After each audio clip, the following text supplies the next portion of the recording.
I met Fabian almost exactly 2 years ago at the weirdest possible moment.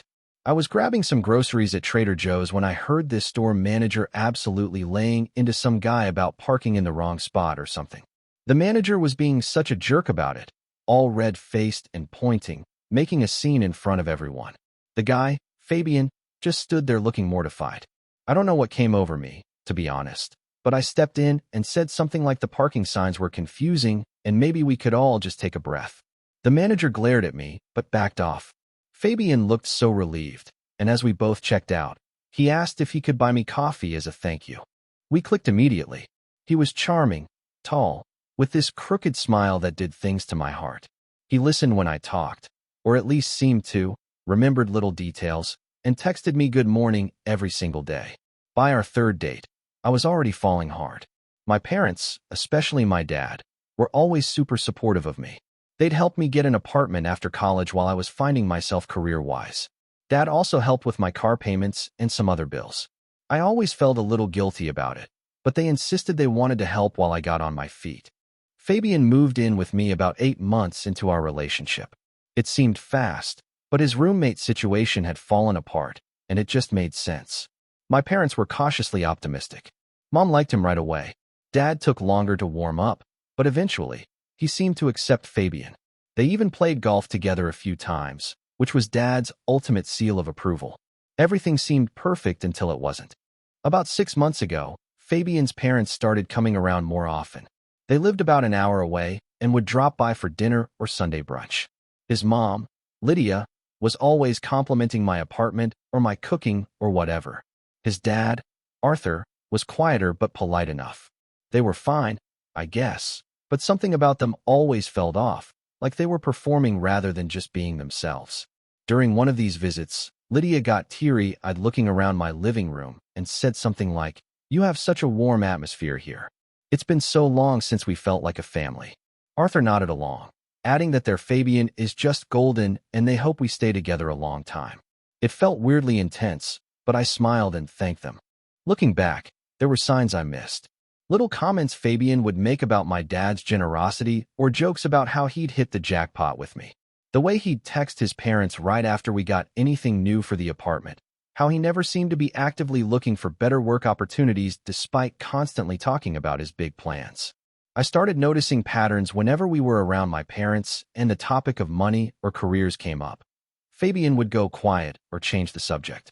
If my dad mentioned his business, Fabian would suddenly become super interested, asking detailed questions. When we were alone later, he'd make these little digs about my dad being old money or set in his ways. One night when we were scrolling through Instagram together, he saw a photo of his ex and muttered something about how she had the looks, but not the stability. When I asked what he meant, he just kissed my forehead and said I was the whole package. I remember feeling weird about it. I started paying more attention. I noticed he'd be on his phone a lot, smiling at texts, but would put it face down if I walked near. Once, I glimpsed him messaging someone about how things were looking up financially. When I asked, he said it was just his buddy talking about a new job. I wanted to believe him. 3 times. 3 times I overheard snippets of phone conversations with his mom where he said things like, "It's comfortable," or, "I'm just holding on for now." Each time he'd see me and immediately switch topics, talking loudly about weekend plans or what to have for dinner.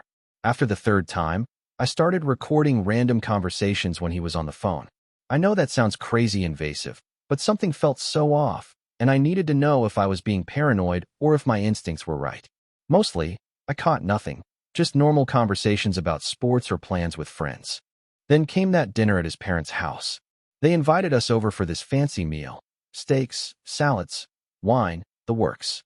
Lydia kept touching my arm and telling me how happy they were that Fabian had found someone so supportive. Arthur asked questions about my dad's business, which felt weird since they'd met several times already. After dinner, I offered to cut the pie Lydia had baked. I went to the kitchen, leaving my phone on the dining room table, but before I left, I started the voice memo recording. I just needed to know. The kitchen and dining room were separated by a half wall, so I could hear them, but they couldn't see me. I stood there slicing the pie when I heard Fabian laugh.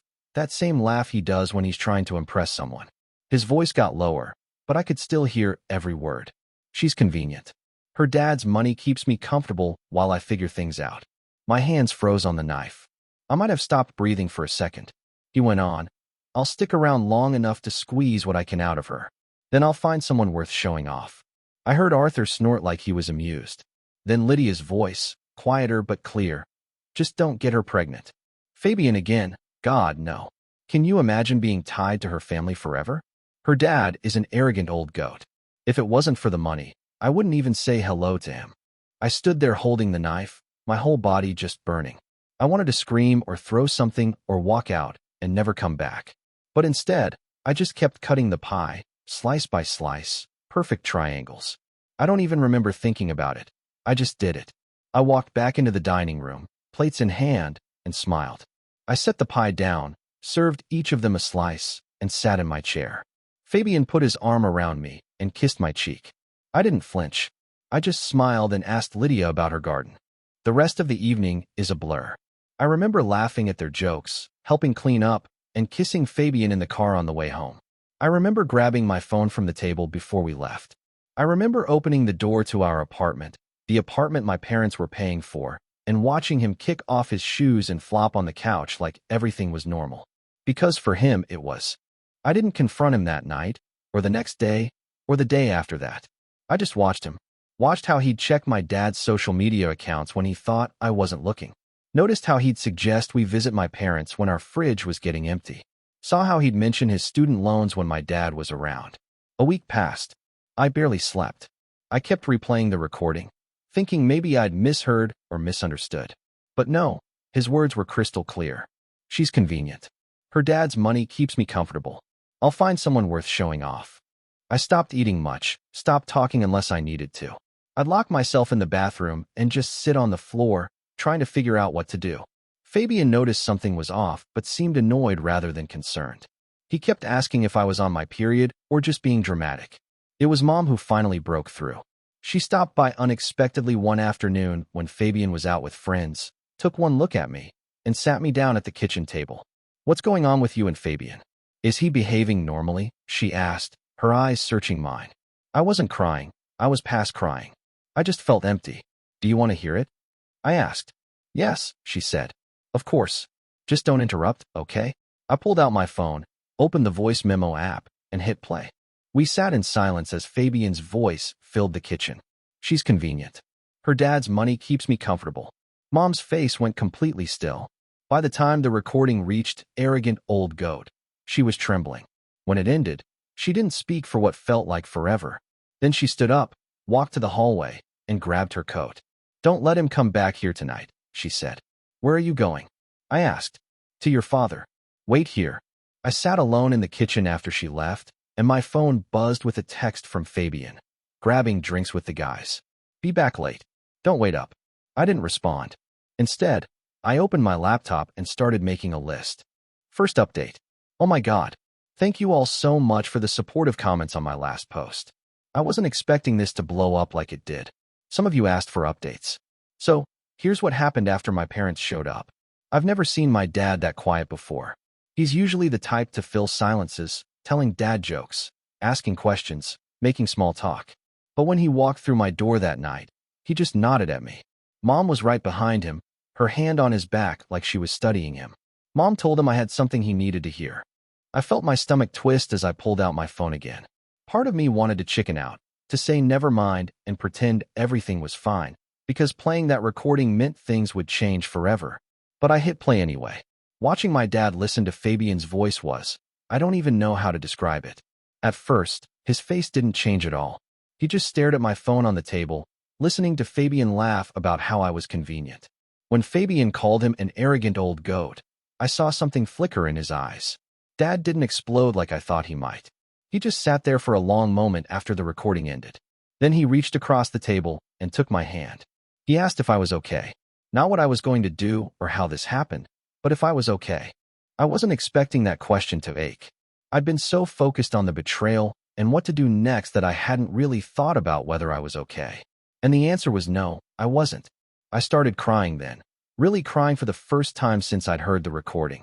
Dad squeezed my hand and just let me cry. Mom made tea, which is her solution to everything. When I finally calmed down, Dad asked when the recording was from. I told him it had been a week. He nodded like that made sense. Then he asked where Fabian was now. I checked my phone. 3 more texts from him. Getting another round. Mike says, "Hi. Don't wait up, babe." So normal. So oblivious. I told Dad Fabian was out drinking with friends and wouldn't be back for hours. That's when Dad's demeanor changed. He straightened up in his chair and asked if I had my laptop. I grabbed it from the couch where I'd left it open with my what-to-do list. He glanced at it and actually smiled a little. Turns out we'd been thinking along the same lines. We spent the next 2 hours making a plan. Concrete steps, not just angry reactions. Dad was methodical, making his own list in the Notes app on his phone. It was weird. I expected rage, but instead got this calm, focused problem-solving that was somehow more intense than any shouting would have been. First on the list, the apartment. Dad had co-signed the lease and was paying the rent. He called the property management company right there at my table. He explained he needed to terminate the current lease and sign a new one in just my name. The leasing agent tried to explain that there would be fees and paperwork, but Dad cut her off. "I'll pay whatever fees are necessary," he told her. "I need this done immediately." When she hesitated, he added that he could come to the office first thing tomorrow morning if that would help speed things up. Suddenly, she was much more accommodating. Next, the car.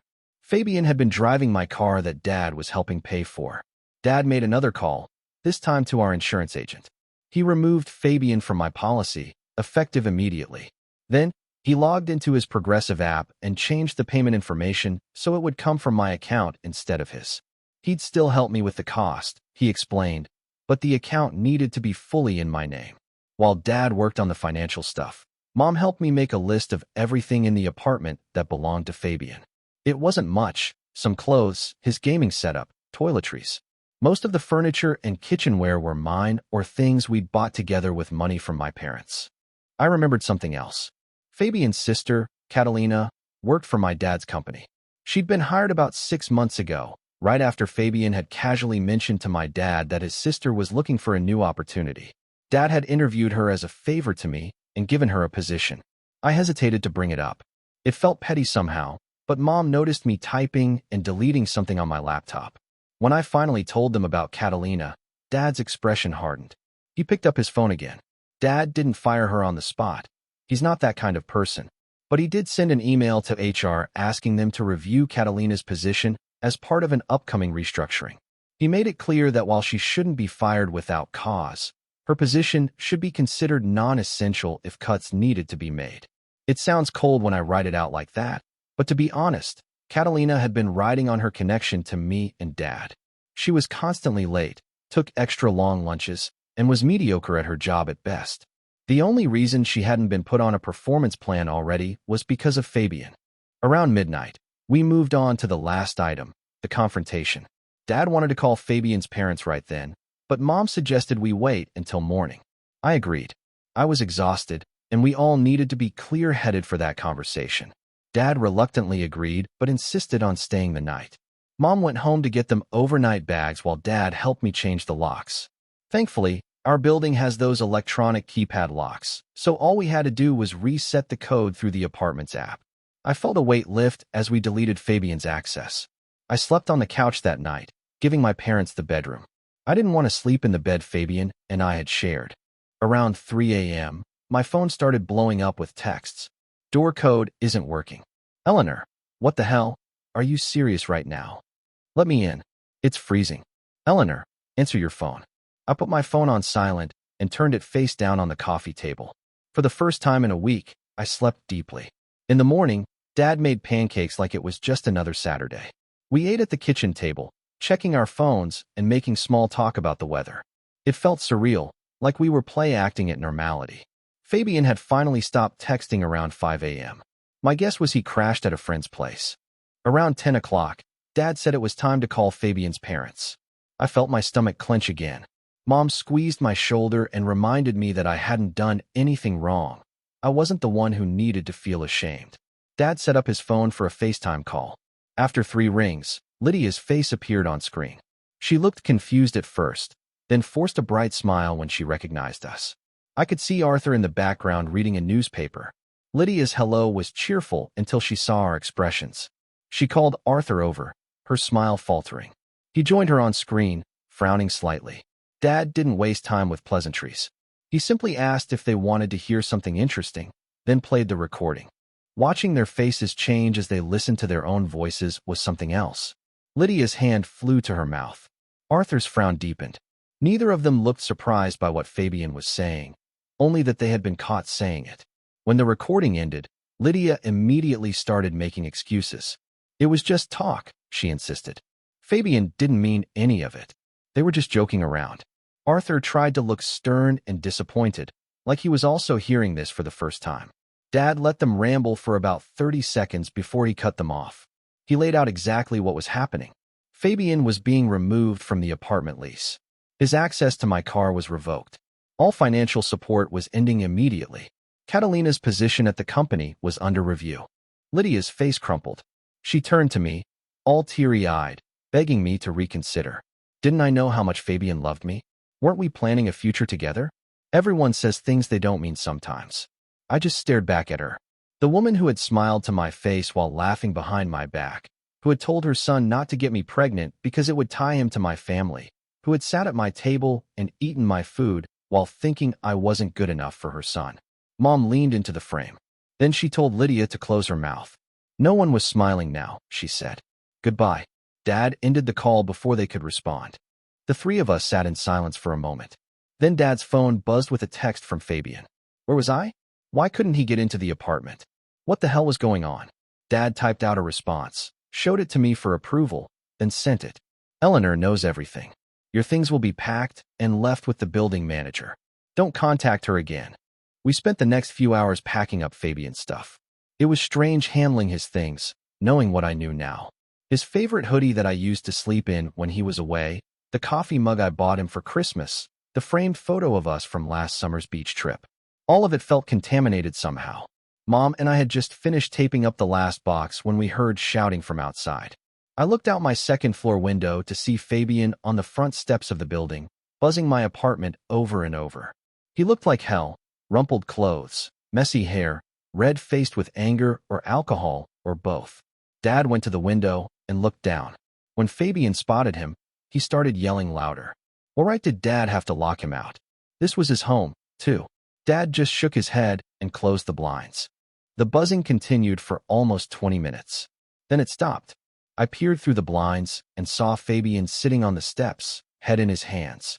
Part of me, a small stupid part, felt bad for him. But then I remembered, she's convenient. Her dad's money keeps me comfortable. I'll find someone worth showing off. Around 4 p.m., Dad loaded Fabian's boxes into his car and took them to the building manager's office as we'd arranged. Mom and I stayed in the apartment, jumping at every noise. We ordered pizza for dinner, but barely ate. The reality of what was happening had finally hit me. 2 years of my life had been a lie. Just after 8 o'clock, the buzzer rang again. I checked the security camera feed on my phone. Fabian was back, looking even worse than before. This time I decided to answer the intercom. His voice was slurred as he begged me to let him up. We needed to talk, he insisted. There had been a misunderstanding. I didn't respond right away, and he got angrier. Did I really trust my parents more than him? Was I that much of a daddy's girl? Was I seriously throwing away 2 years over one stupid conversation? I took a deep breath and finally spoke. I told him he'd called me convenient, that he'd planned to use me and then leave me for someone worth showing off, that he and his parents had laughed about it together. There was a long silence. Then his voice changed completely. He sounded sober suddenly and calculated. He asked if I'd been recording him, if I knew that was illegal in our state without consent, if I understood I could get in trouble for that. Dad took the phone from me. Then he told Fabian very clearly that if he didn't leave immediately, we would call the police, that we had security footage of him harassing me, that he had exactly 10 minutes to get off the property. Fabian started shouting again, but Dad ended the call. Mom called the building security while Dad and I watched the camera feed. After a few minutes, 2 security guards approached Fabian. There was some arguing, some gesturing, but eventually, they escorted him off the property. We spent that night jumping at every sound. Dad slept on the couch while Mom stayed with me in my room. I kept checking the security feed, half expecting to see Fabian trying to break in, but the night passed quietly. In the morning, we finalized the new lease at the property management office. The car insurance was updated. My bank accounts were secured. I changed all my passwords and removed Fabian from my Netflix, Spotify, and Amazon accounts. It was like erasing him from my digital life, one login at a time. The property manager confirmed that Fabian had picked up his boxes. The security team had been notified not to allow him into the building without my explicit permission. My parents helped me rearrange the furniture, as if changing the layout could somehow erase the memory of him in that space. They stayed one more night, and then had to get back to their own lives. Mom hugged me for a long time at the door. Dad looked like he wanted to say something profound, but in the end, just kissed my forehead and told me to call them anytime, day or night. And then I was alone, really alone for the first time in almost 2 years. The apartment felt too big, too quiet. I wandered from room to room, touching things, trying to reclaim my space. I ordered takeout and ate it on the floor of the living room because sitting at the kitchen table felt too normal, too much like before. My phone buzzed around midnight, a text from a number I didn't recognize. "This isn't over. You've made a huge mistake." I knew it was Fabian. I didn't respond, just blocked the number and turned off my phone. I lay awake until dawn, listening for footsteps that never came. Last update. Okay, so it's been exactly 2 weeks since everything blew up. And honestly, I'm exhausted. The constant texts from unknown numbers, the voicemails, the Instagram messages from fake accounts. It's like dealing with a ghost that refuses to leave. I woke up this morning to 17 missed calls from different numbers between 2 a.m. and 6 a.m. I've blocked so many numbers at this point that my block list is longer than my contact list. Fabian clearly keeps using those temporary number apps or borrowing phones from friends. At first, I listened to the voicemails, thinking maybe he'd apologize in a way that felt genuine, but they just kept getting worse. The first few were what you'd expect. He was sorry. He didn't mean it. He was just trying to impress his parents. Blah, blah, blah. Then they started getting angry. How could I do this to him? Did I know how much this was hurting him? By day 4, they turned manipulative. "Remember that time I took care of you when you had the flu? Remember our trip to the beach?" Now they bounce between threatening and pathetically sad. Yesterday's Jim, I've ruined his life. His sister lost her job because of me. His parents are disappointed in him, and he's practically homeless. Then, not 20 minutes later, he misses me so much. He can't sleep. He just wants to talk. What's weirder is that I still catch myself almost responding, like my thumb hovers over the keyboard, and I have to physically put my phone down. 2 years is a long time. You know, there are moments when I miss the person I thought he was before I knew the truth. But then I play the recording again. Her dad's money keeps me comfortable. I'll find someone worth showing off. Just don't get her pregnant. My friend Julia came over yesterday. She's been checking on me every couple days, which I appreciate more than I can say. We were scrolling through TikTok on my couch when my phone buzzed with a text from another unknown number. I ignored it, but she asked what was going on. I hadn't told any of our mutual friends the full story yet. I just said Fabian and I broke up and it was messy. But sitting there with Julia, I decided to just show her the recording. I watched her face change as she listened. Confusion, then shock, then this cold anger I'd never seen on her before. When it finished, she was quiet for a long time. Then she told me something that made my stomach drop. Fabian had texted her 3 days ago asking if she'd seen me, saying he was worried because I was acting unstable and had made up some crazy story about him. She'd been vague in her response because she wasn't sure what was happening, but now she understood. She pulled out her phone and showed me the thread. It was worse than I thought. He told her I was having some kind of breakdown, that my parents were enabling it, and that he was desperate to help me but couldn't reach me. He even suggested maybe they should stage some kind of intervention. I felt physically ill reading it. He was trying to gaslight my friends to make me sound crazy. Julia immediately started texting other people in our circle to warn them. While she was doing that, I checked my email and found messages from him there, too, dating back several days. I'd been so focused on blocking him on my phone that I hadn't thought to check my email. Some of the emails had attachments, photos of us together, screenshots of old loving texts I'd sent him, even a video from last Christmas where I'm opening the necklace he got me and looking so happy. It felt like emotional blackmail, like he was saying, "Look how good we were together. Look what you're throwing away." I deleted all of them and updated my email filters to send anything from him straight to trash. That night after Julia left, I had trouble sleeping. Every noise made me jump. I kept checking that my door was locked. Around 2 a.m., I started scrolling through old texts between us, looking for signs I'd missed. There were so many comments about my dad's business, questions about my trust fund, suggestions that I asked my parents for things he wanted. How had I been so blind? The next morning, I woke up to knocking, not on my apartment door, but on my neighbor's. I peeked through my peephole and saw Fabian standing there, looking surprisingly put together in a button-down shirt I'd bought him for his birthday. He was holding coffee and a bag from that bakery I love. My neighbor Orlando opened his door, looking confused. I couldn't hear everything, but Fabian was saying something about surprising me, but he'd forgotten his key. Thankfully, Orlando is suspicious by nature. He asked why Fabian didn't just call me. I heard Fabian stammer something about wanting it to be a surprise. Orlando said he'd check with me first and closed his door. A minute later, my phone buzzed with a text from Orlando asking if he should let some guy named Fabian in. I texted back a quick, absolutely not, with a brief explanation that we'd broken up and he wasn't welcome. Orlando replied with a thumbs up. I watched through the peephole as Orlando went back out and firmly told Fabian I didn't want to see him. Fabian's face changed.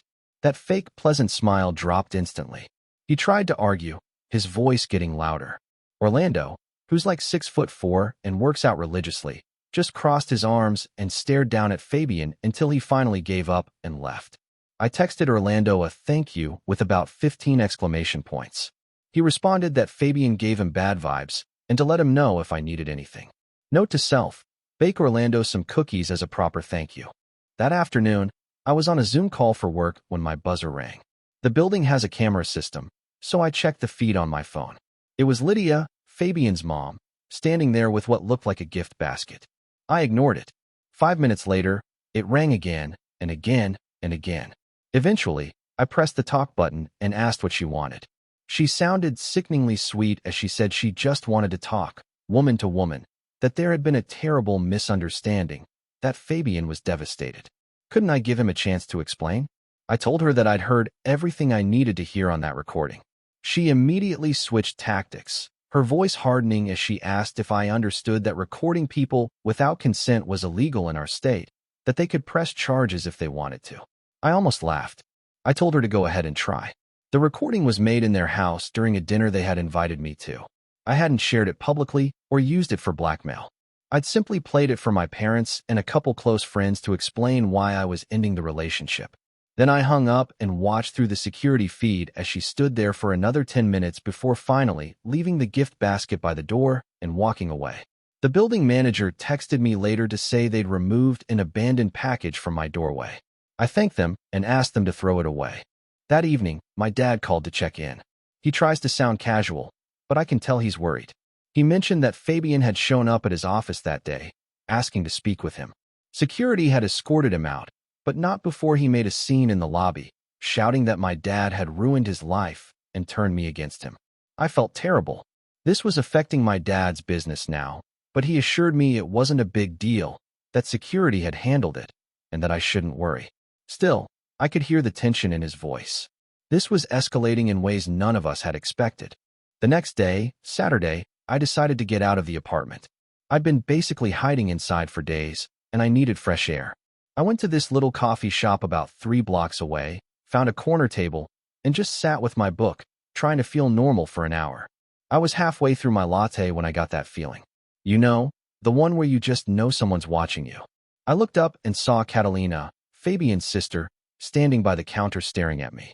Our eyes met, and for a second, I thought she might come over and make a scene. Instead, she just gave me this cold look and walked out. I stayed another 15 minutes, but my hands were shaking so badly I couldn't focus on my book. When I finally left, I took a different route home, constantly looking over my shoulder. It felt ridiculous, like I was the wrong party here, but I still felt like I was the one who had to hide. When I got back to my apartment, my mom was waiting in the lobby. She'd brought groceries and dinner, saying she just wanted to check on me in person. We spent the evening watching Netflix and not talking about Fabian, which was exactly what I needed. She stayed over, sleeping on the couch. Around midnight, my phone started blowing up again. More unknown numbers, more texts varying between apologetic and angry. I silenced it and tried to sleep. In the morning, Mom and I were having coffee when someone started pounding on my door. Not knocking, pounding like they were trying to break it down. I checked the peephole and saw Fabian looking disheveled and angry. He was shouting my name, demanding I open the door, saying he knew I was in there. My mom immediately called building security while I stood frozen, watching him through the peephole. He started kicking the door, each thud making me jump. I found my voice and told him to leave, that security was on the way. He laughed, actually laughed, and said he just wanted to talk, that if I just listened to him for 5 minutes, he could explain everything. I asked what there was to explain. Did he deny saying those things? There was a pause, then more pounding. He wasn't denying it. He was just angry he'd been caught. Security arrived a few minutes later, 2 guys who looked like they'd rather be anywhere else. I could hear them telling Fabian he needed to leave. There was some scuffling in the hallway, raised voices. My mom and I stood in the kitchen, not speaking, just listening. Finally, it went quiet. My phone buzzed with a text from the security team saying they'd removed him from the building and called the police because he'd become physical. Apparently, he'd shoved one of the guards when they tried to escort him out. Mom and I just looked at each other. This was getting dangerous. She suggested I come stay with them for a while, but that felt like letting him win somehow. This was my home. I didn't want to be chased out of it. Instead, I finally did what I should have done days ago. I filed for a restraining order. The process was surprisingly straightforward. I had the recording, security footage of multiple incidents, text messages, emails, and witnesses. Mom stayed another night, and Dad came over the next day to install one of those Ring doorbell cameras as extra security. They were worried, and honestly, so was I. This wasn't the Fabian I thought I knew. Or maybe it was, and I just hadn't seen it before. For days passed quietly. No texts, no calls, no unexpected visitors. I started to relax a little, to feel like maybe it was over. I went to work, stopped at the grocery store on the way home. Normal, everyday things. I even went to dinner with Julia and some other friends, though I was careful not to post anything on social media about where we were going. Then yesterday, I came home to find a manila envelope that had been slipped under my door. No name, no address, just a blank envelope. Inside was a handwritten letter from Fabian, 12 pages long, detailing everything he claimed to love about me, every memory he cherished, every plan he'd had for our future. The last page was different. The handwriting got messier, more aggressive. He wrote that if he couldn't have me, he'd make sure no one would want me, that he had videos of me that would be embarrassing if they got out, that he knew things about my dad's business that could cause problems. I felt sick reading it. There were no compromising videos. We'd never made any. But the threat itself was violating, and whatever he thought he knew about my dad's business was probably either made up or misunderstood. Still, the fact that he'd resort to threats. I called my dad, then the police. They took the letter as evidence of a restraining order violation. The officer who came seemed bored, like this was routine, but she dutifully took my statement and said they'd look into it. I wasn't confident much would happen. Around 3 a.m., I heard a noise from my balcony. My apartment is on the 2nd floor, and the balcony connects to a fire escape. I froze, listening. Another sound, like someone testing the sliding door. I called 911, whispering into the phone. The dispatcher told me to lock myself in the bathroom while officers responded. I grabbed my phone and keys and did as she said, heart pounding so hard I could feel it in my throat. Through the bathroom door, I heard my sliding door open, footsteps in my living room, someone calling my name softly. Fabian.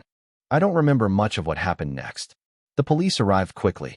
I heard shouting, a crash like furniture being knocked over. When they finally knocked on the bathroom door, telling me it was safe to come out, I was shaking so badly I could hardly stand.